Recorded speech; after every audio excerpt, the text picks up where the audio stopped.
Hi అండి, welcome back to Asrin kitchen. ఈరోజు మనం గోధుమ పిండి, బెల్లం, పచ్చిశనగపప్పుతో మంచి పాయసాన్ని ప్రిపేర్ చేసుకుందాము.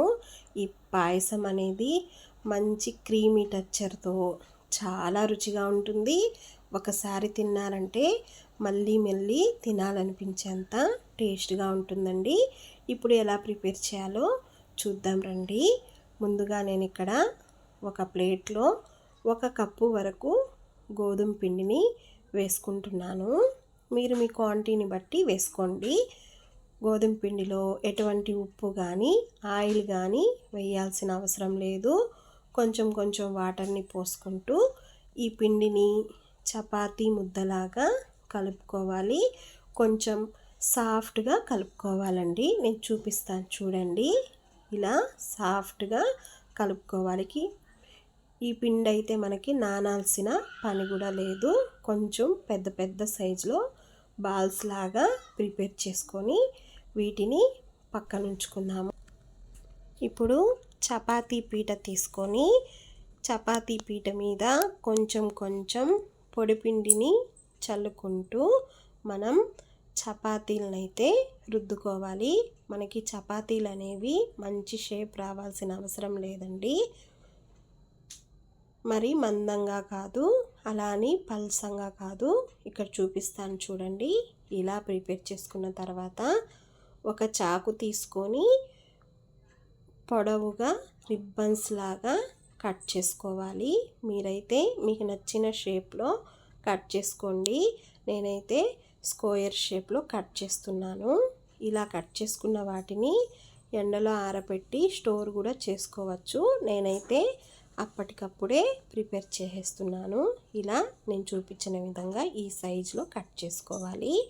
వీటిని ఒక ప్లేట్లో వేసుకొని అతుక్కోకుండా ఉండటానికి కొంచెం పొడిపిండిని చల్లుకొని పక్కన ఉంచుకుందాము. వేరొక బౌల్ తీసుకొని మనం బెల్లాన్ని ఇలాగా తురుముకొని తీసుకోవాలి. నేనైతే 3 కప్పుల బెల్లాన్ని వేసుకుంటున్నానండి. దీన్ని కొంచెం స్వీట్ ఎక్కువగా ఉంటేనే బాగుంటుంది. 2 కప్పుల వరకు వాటర్ని పోసుకొని ఈ బెల్లాన్ని కరిగించుకోవాలి. బెల్లం అనేది మనకి పాకమేం రావాల్సిన అవసరం లేదు. జస్ట్ అలా ఈ గడ్డలు కరిగిపోతే చాలండి. దీన్ని పక్కన ఉంచుకొని స్టవ్ మీద వేరొక గిన్నె పెట్టుకొని 2 స్పూన్ల వరకు నెయ్యిని వేసుకోవాలి. 2 దాల్చిన చెక్క, ఒక 4 లవంగాలు వేసుకొని జీడిపప్పుని కూడా వేసుకొని లైట్ గోల్డ్ కలర్ వచ్చేంత వరకు వేయించాలి. మీరు డ్రై ఫ్రూట్స్ అనేవి ఏవైనా వేసుకోవచ్చు, మీ ఆప్షనల్ అండి. పచ్చి కొబ్బరిని కూడా వేసుకొని వేయించుకోవాలి.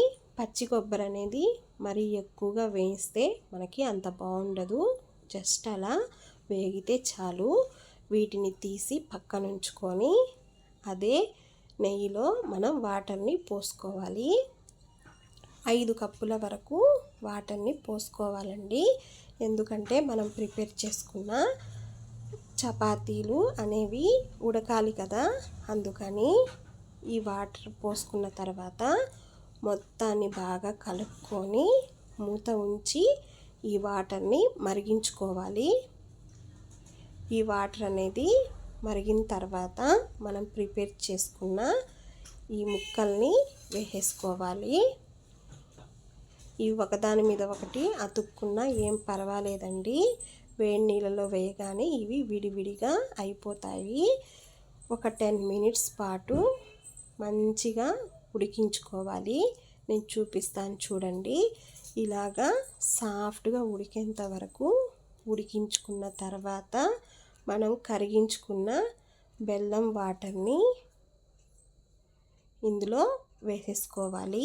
వడగట్టి వేసుకుంటే మనకి నలకలు అనేవి ఉంటాయి కదా, అందుకని నేను ఇక్కడ బెల్లం వాటర్ని వడగట్టుకుంటున్నాను. మీరు డైరెక్ట్గా బెల్లాన్నైనా వేసుకోవచ్చు.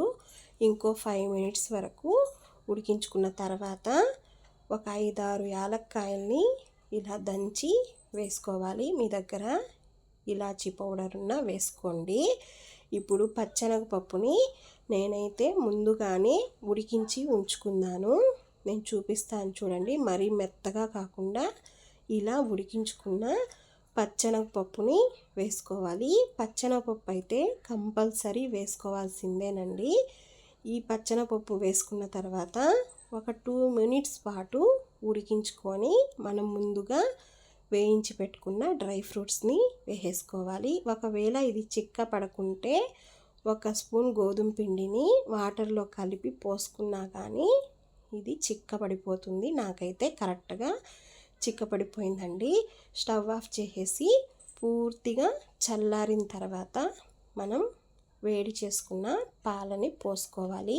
పాలైతే కొంచెం చల్లగానే ఉండాలి. బెల్లం కదండి, పాలైతే విరిగిపోతాయి. అంతేనండి, గోధుమ పిండి, బెల్లం, పచ్చెనగపప్పు పాయసం అనేది రెడీ.